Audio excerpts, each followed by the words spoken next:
한 달 정도 휴식을 좀 취하고요. 이제 또 다시 이제 3부를 다루게 됩니다. 무슨 내용 했는지 기억이 나십니까? 가물가물하시죠? 저도 가물가물해서 어떤 내용이었나 좀 살피고 생각을 해보았습니다. 우리가 살피고 있는 이 하이델베르그 요리문답은 서론과 3부에 걸친 내용으로 이루어져 있습니다. 서론에서는 우리의 유일한 위로가 무엇인지에 대해서 첫 물음에서 물었습니다. 우리 인생의 유일한 위로가 무엇입니까? 내가 나의 소유가 아니라 그리스도 예수의 소유다라고 하는 그 사실 자체가 우리에게 있어서 위로가 된다라고 했습니다. 그것이 왜 위로가 되냐면 예수께서 핏값을 주고 사셨기 때문에, 성부께서 우리를 보호하시고 성령께서 우리를 다듬어 가시는 그런 존재가 되었다는 그 사실이 바로 내가 그분의 소유가 되었다라는 사실 때문이라고 했습니다. 이러한 위로 가운데에서 복된 인생으로 살고 죽기 위해서는 무엇을 알아야 된다라고 했습니까?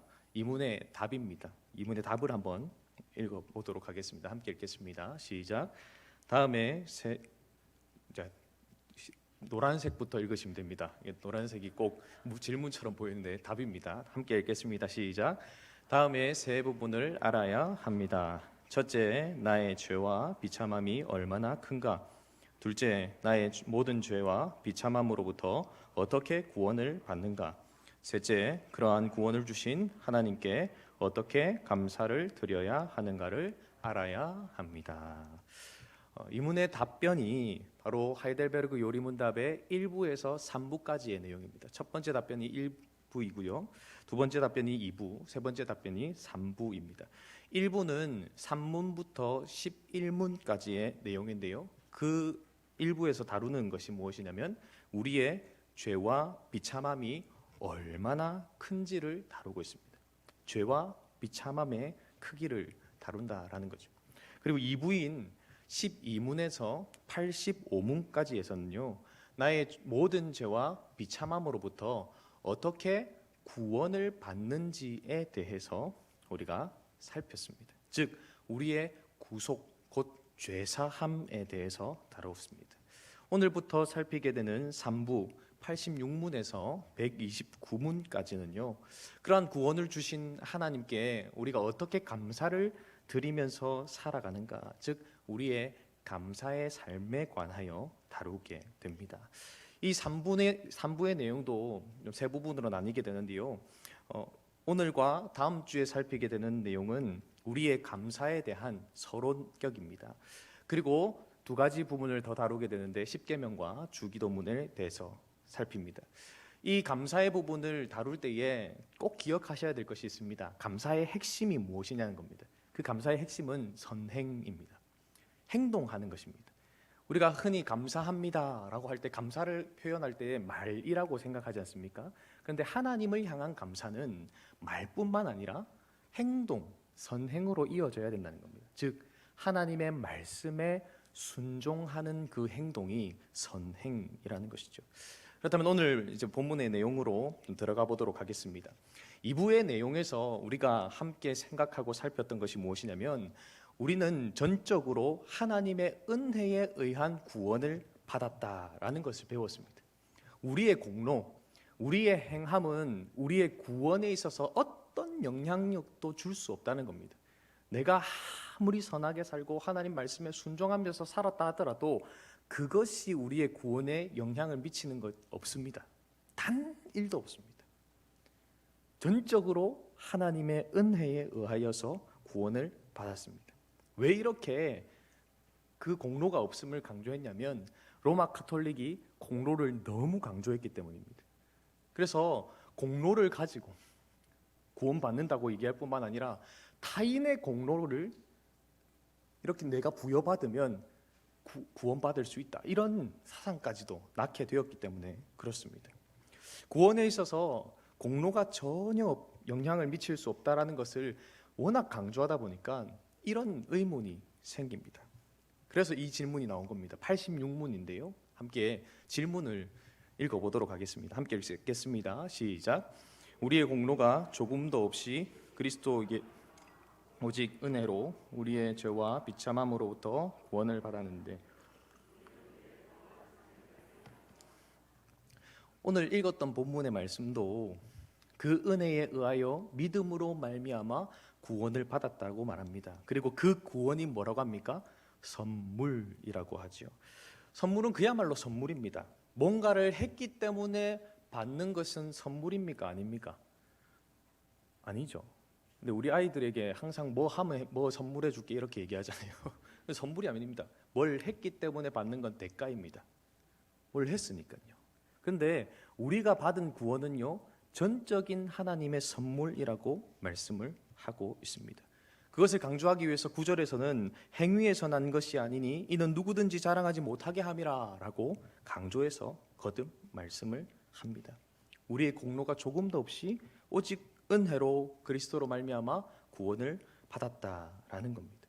그럼 도대체 구원 받았는데 이미 왜 선행을, 왜 하나님 말씀에 순종을 해야 하냐라는 것이죠. 그 답을 첫 번째 답변의 문장에서 이렇게 답을 하고 있습니다. 그 답을 한번 읽어보도록 하겠습니다. 함께 읽습니다. 시작.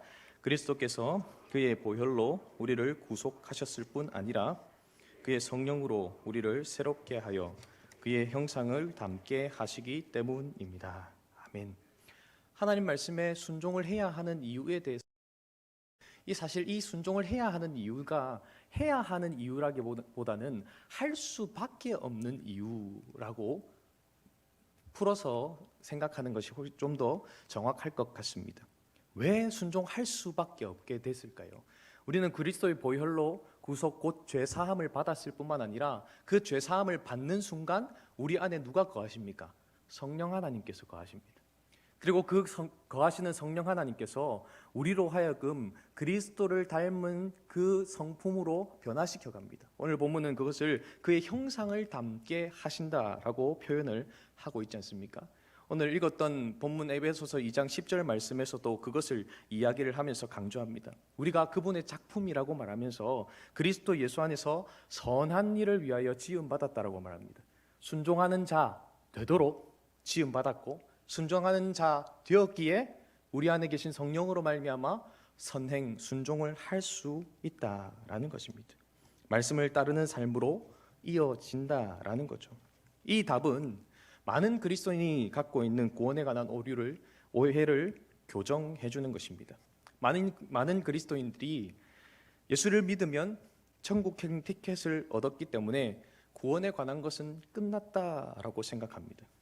그래서 아무렇게나 살아도 괜찮다는 착각을 하게 됩니다. 특별히 구원파 이단이 이렇게 생각합니다.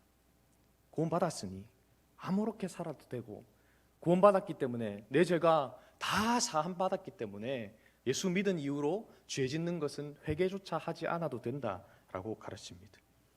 만약 그것을 그렇게 생각한다면 우리가 믿는 바를 심각하게 오해하고 있는 겁니다.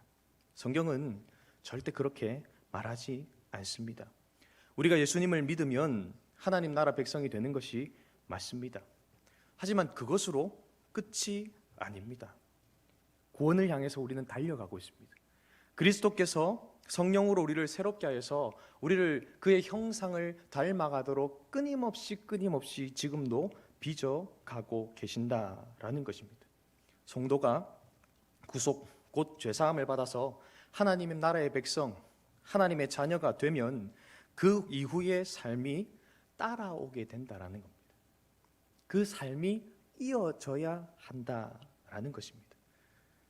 예배를 오기 전에 저희 집에서 아이들이 열심히 찬양을 부르더라고요. 어떤 찬양을 불렀냐면 구원열차라는 찬양을 불렀습니다. 구원열차, 주님 차장 되시니 두려울 것 없습니다. 그런데 그 기차 탔다고 아무렇게나 그 기차 안에서 행동하면 되는 것이 아닙니다.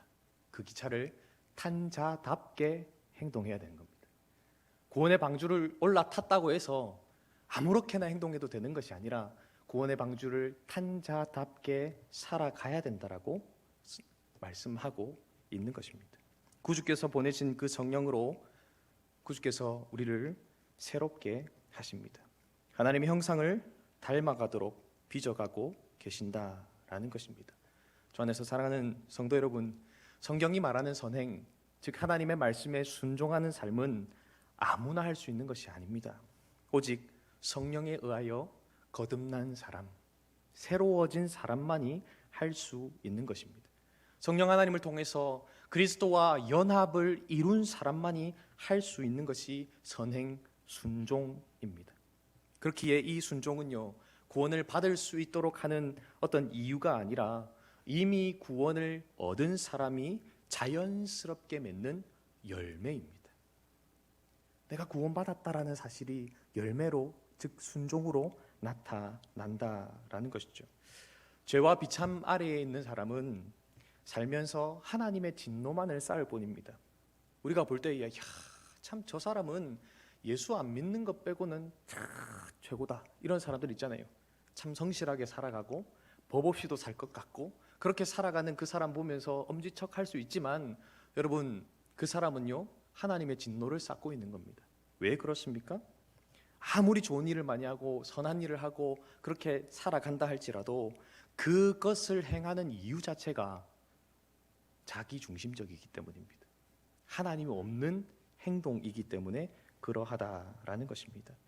주 안에서 사랑하는 성도 여러분, 순종을 하고 선행을 하는 것은 구원의 무언가를 더하기 위함이 아님을 분명히 기억하시기를 간절히 소망합니다. 우리가 선한 일을 할 수 있는 이유는 우리를 구원하신 구주께 있습니다. 그리고 그 주를 통해서 우리에게 보내신, 그래서 우리 안에 거하고 계신 그 성령을 통하여서 할 수 있는 것입니다. 구주로 말미암아 성령을 통해서 행하고 있는 이 일이기에 결국 그 선행 순종 역시 선물로 주어진 것이라는 겁니다. 사랑하는 여러분, 우리가 끊임없이 주님을 닮아가는 과정 가운데 살아가고 있습니다. 닮아가는 이 은혜를 입고 있다라는 것입니다.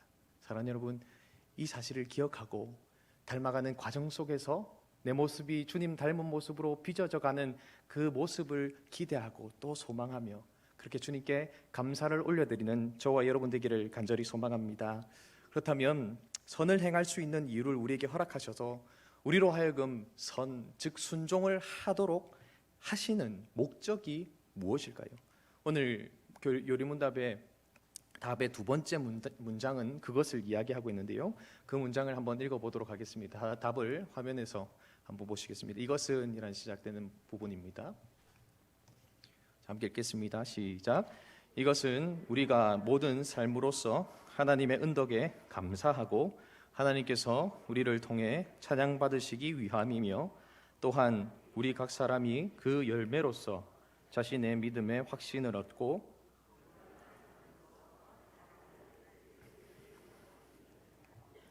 아멘.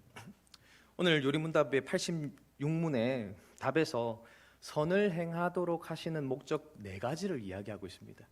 이 4가지는 다시 3가지로 이렇게 분류가 되는데요, 하나님을 향한 목적이 있고요, 자신을 향한 목적이 있고 또 타인을 향한 목적이 있습니다. 먼저 하나님을 향한 목적 2가지를 살펴보도록 하겠습니다. 하나님을 향한 목적 첫 번째는요, 모든 삶으로서 하나님의 은덕에 감사하기 위함이다라고 표현하고 있습니다.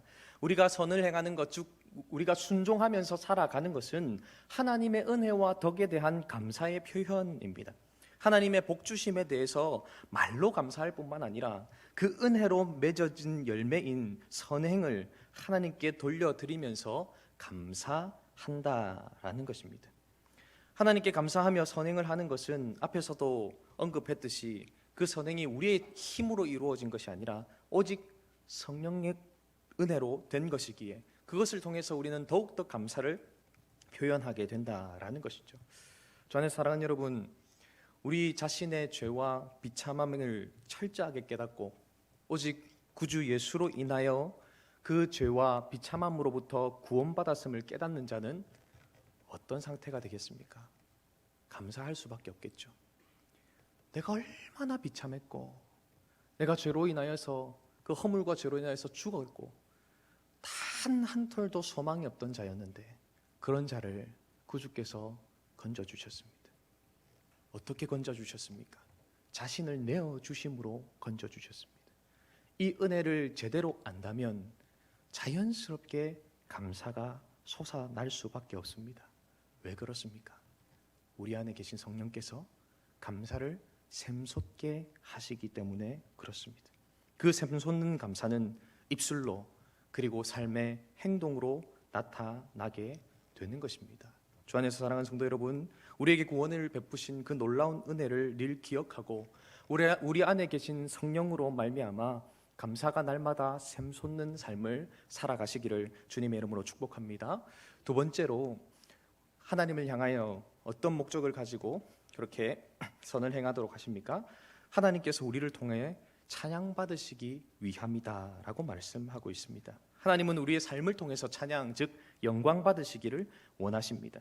예배나 삶 속에서 우리가 입술로 하나님께 영광 돌리는 건 너무나 중요합니다. 하나님께 영광 돌립니다. 모든 것이 하나님의 은혜입니다 라고 고백하는 것 참 중요하지요.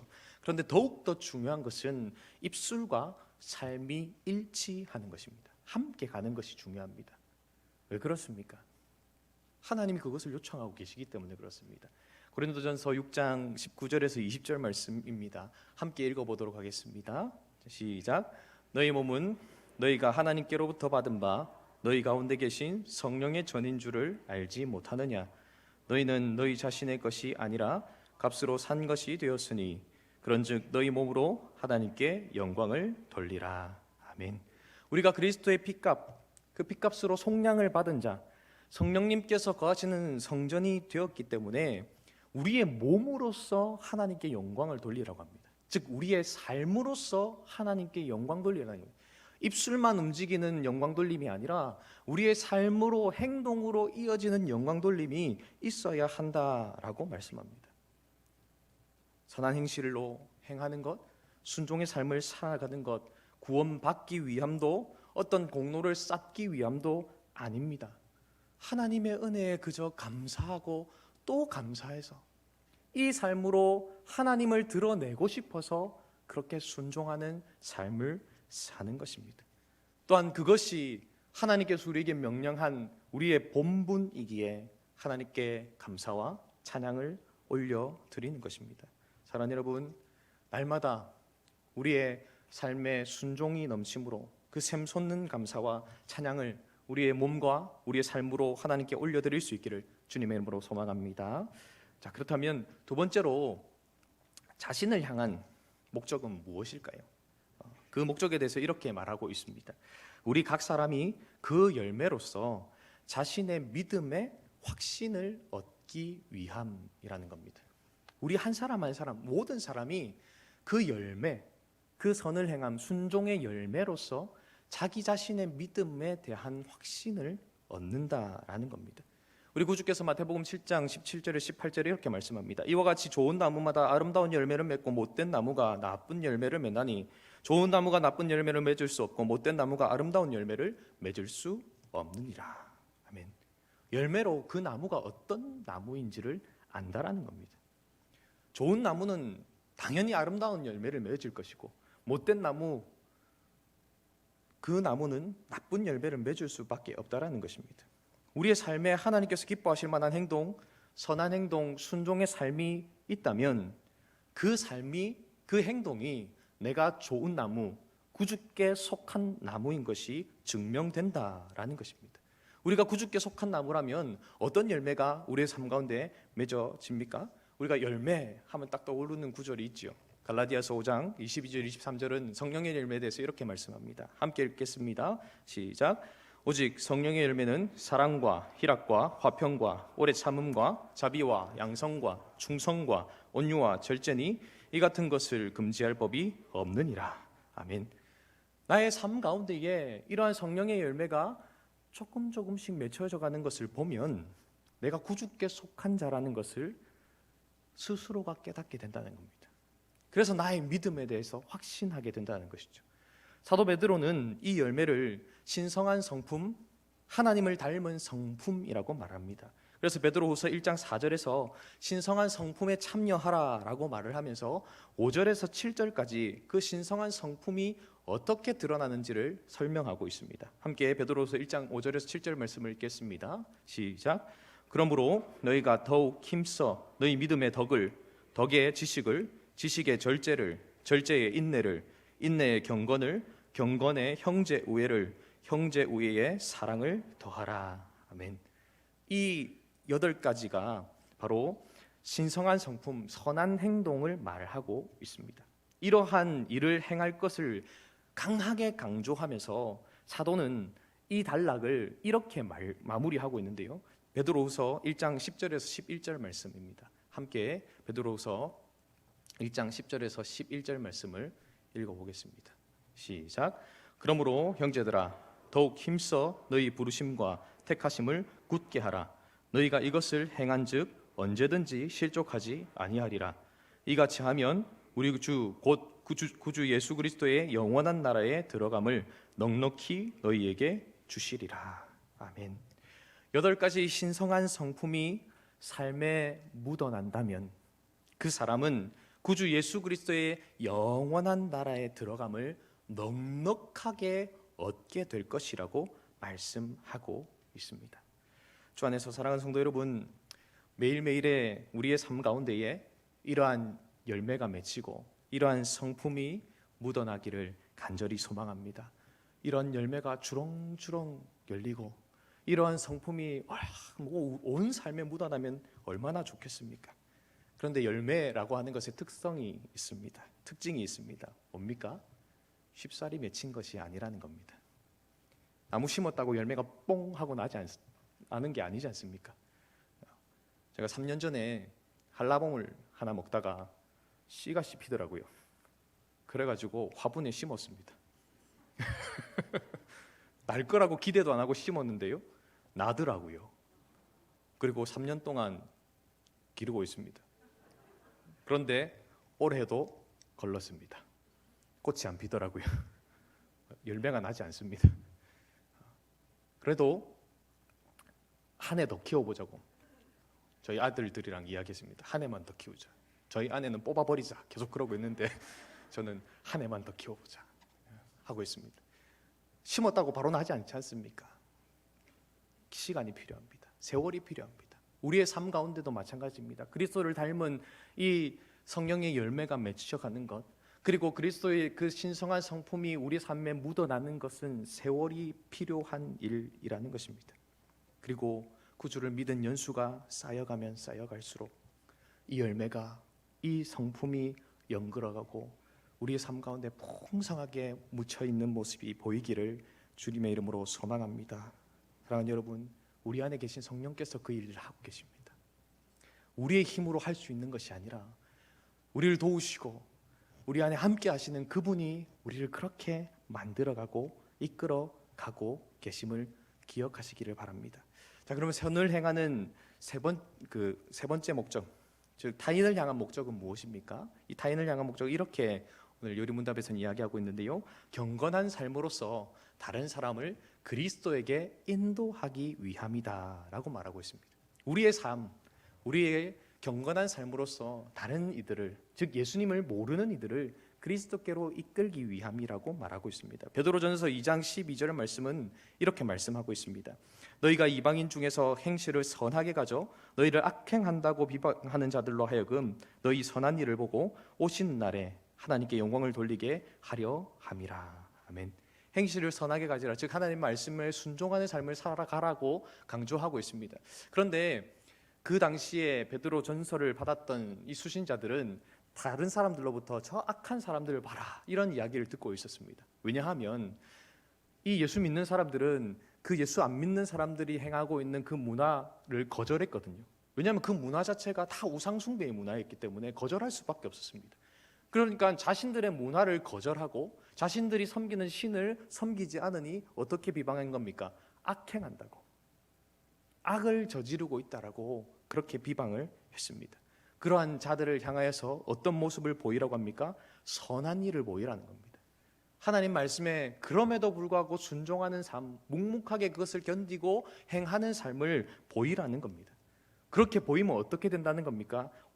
구주께서 오시는 그날 그 비방하는 자들이 구주를 믿고 그분께 영광 돌리게 된다는 거예요. 우리의 삶을 통하여서 타인이 예수를 믿게 되고 그 예수 믿은 사람들이 구주께서 다시 오시는 그날 우리와 함께 그분을 찬양하고 송축하게 되는 놀라운 일들이 일어난다라고 말씀하고 있습니다. 성도의 성실한 삶 그리고 선한 그 행실을 통해서 믿지 않는 자들이 구원받아야 된다는 것은 마태복음 5장 16절에서도 우리 구주께서도 강조하셨습니다. 그리고 사도 바울도 로마서 14장에서 하나님을 기쁘시게 할 뿐만 아니라 사람에게도 인정받는 삶을 위해서 화평의 일과 서로 덕을 세우는 일에 힘쓰라고 말씀했습니다. 주 안에서 살아가는 성도 여러분, 우리가 하나님을 신실하게 믿고 그분을 향한 감사와 찬양의 고백으로서 선을 행하며 순종하는 삶을 살고 그 열매와 성품을 갖추어 갈 때 우리의 모습을 보고 믿지 않는 자들이 주님께로 돌아온 놀라운 은혜의 역사들이 일어날 것입니다. 우리의 삶과 우리의 말을 통하여서 하나님의 나라가 믿지 않는 자들의 삶 가운데 침노하게 될 것입니다.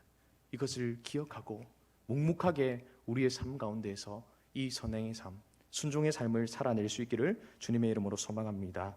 아멘. 그렇다면 오늘 87문은 그에 대한 반대 이야기를 하고 있습니다. 선행을 하고 순종하는 삶을 살지 않는 사람은 그러면 어떻게 되느냐에 대한 질문과 답을 주는데요.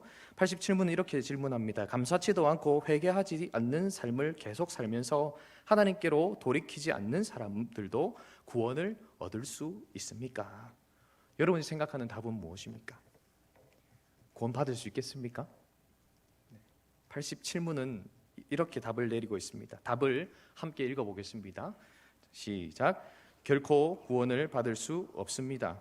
성경은 음란한 자, 우상 숭배한, 간음하는 자, 도둑질하는 자, 탐욕을 부리는 자, 술 취하는 자, 욕하는 자, 강도질하는 자, 그와 같은 죄인들은 하나님 나라를 유업으로 받지 못한다고 말씀합니다. 아멘. 지속해서 여기서 말하는 것은 한 번 그 일을 행하는 사람을 이야기하는 것이 아니고 계속적으로 반복하는 사람을 이야기하고 있습니다. 지속해서 감사하지도 않고 회개하지도 않는 삶을 사는 자는요, 구원받을 수 있습니까? 없습니까?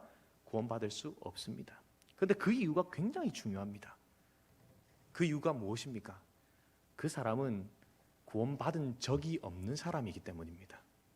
구원을 받았다가 구원에서 탈락하는 사람이 아니라 그 사람은 단 한 번도 구원받은 적이 없는 사람입니다. 입술로는 예수 믿는다고 했다고 할지라도 지속해서 이러한 삶 가운데 빠져드는 사람은 거듭난 적이 없는 사람이라는 겁니다. 갈라디아서 6장 7절에서 8절은 이렇게 말씀하고 있습니다. 스스로 속이지 말라. 하나님은 업신여김을 받지 아니하시나니 사람이 무엇으로 심든지 그대로 거두리라. 자기의 육체를 위하여 심는 자는 육체로부터 썩어질 것을 거두고 성령을 위하여 심는 자는 성령으로부터 영생을 거두리라. 아멘. 앞에서 언급했던 87문에서 언급했던 그 수많은 죄, 그것을 지속해서 저지르는 사람은 그것을 계속해서 심은 사람입니다. 그것을 계속해서 심었기 때문에 그것이 거두어지는 겁니다. 즉 하나님의 그 놀라운 은혜를 심은 적, 성령의 역사를 심은 적이 단 한 번도 없는 사람입니다. 그 사람이 어떻게 구원받을 수 있겠습니까? 사랑하는 여러분, 구원받은 자라면 성령을 위해 심기에 영생을 거두게 됩니다. 성령의 열매를 맺고 신성한 성품에 참여하게 된다라는 겁니다. 앞에서도 말씀드렸듯이 이것은 하루아침에 맺혀지는 것이 아닙니다. 하루아침에 맺혀지는 것이 아니기에 때로는 낙심하고 포기하고 싶은 마음이 들 수도 있습니다. 심었는데 바로 탁 열리면 얼마나 심기 좋겠습니까? 또 심고 또 심고 심는 재미가 쏠쏠하지 않겠습니까? 근데 심어도 안 나니까 뽑아버리고 싶습니다. 그럼에도 불구하고 낙심하지 말고 끝까지 포기하면서 행해야 합니다. 갈라디아서 6장 9절도 그것을 말씀하고 있습니다. 이 말씀 함께 읽어보겠습니다. 시작. 우리가 선을 행하되 낙심하지 말지니 포기하지 아니하면 때가 이름에 거두리라. 아멘. 선을 행하며 사는 것 때론 고단할 수 있습니다. 하나님 말씀에 순종하면서 사는 것 힘겨울 수 있습니다. 열매가 보이지 않고 또 넘어지고 자빠지는 내 모습을 보면서 난 이것밖에 안 되나라는 실망감이 쌓일 수도 있습니다. 하지만 여러분의 삶을 한번 뒤돌아보십시오. 열매가 있지 않습니까? 설교를 준비하면서 예수님 처음 믿었을 때의 제 모습을 생각해 보았습니다. 여느 청소년처럼 입에는 욕이 달려 있었습니다. 이가 은는다 이런 것 빼고는 다 욕이었습니다. 그걸로 대화가 됐었습니다. 그런데 지금은요, 욕 없이도 살 수 있습니다. 경건하고 거룩한 말로 살아가고 있습니다. 행동도 마찬가지입니다. 부족하지만 그렇게 주님이 빚어가셨습니다. 그것을 보면서 내가 주님께 속한 자 맞구나 생각합니다. 사랑하는 여러분, 여러분의 믿음의 여정을 한번 뒤돌아 보십시오. 그리고 주님께서 여러분 안에 계신 성령께서 여러분을 그렇게 빚어가신 그 세월들을 한번 생각해 보십시오. 주님이 빚어가고 계십니다. 여러분, 선을 행하되 낙심하지 마십시오. 포기하지 않고 그 일들을 끊임없이 행하며 주를 향한 감사와 찬양을 올려드리십시오. 그렇게 할 때에 놀라운 열매를 구주께서 우리 삶 가운데에 맺혀주시는 것을 경험하게 될 것입니다. 그날을 고대하며 힘써 선을 행하시기를 주님의 이름으로 축복합니다.